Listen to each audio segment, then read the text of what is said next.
I'm curious as sort of a last question before we transition to the close here, which is if you have someone who has a limited budget, is it well spent to try and focus on, say, conquering one channel and trying to break through on a channel and then expanding? Or is a level of experimentation across 2, 3, 4 channels the better option?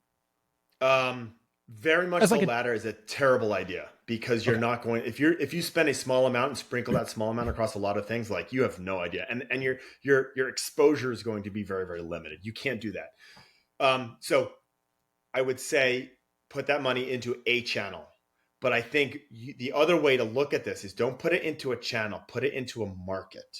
So mm, I'm not going to try pay per click, but I'm going to try and appeal to the gay and lesbian community, or the people who really like the Seattle Sounders, or the people who are into saving the planet, or the Democrats, or like, I don't care what the hell it is, but like put that money, don't try and boil your city's ocean.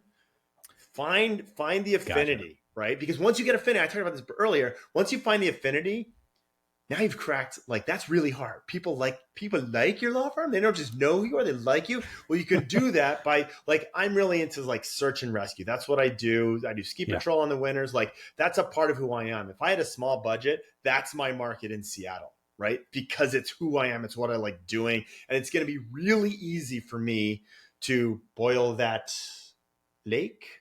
Even a pond. Yeah, boil the pond. Thank you. Right. So like boil the pond, I would focus on identifying a very small market and going after that market as opposed to trying to be everything to everyone. Love that.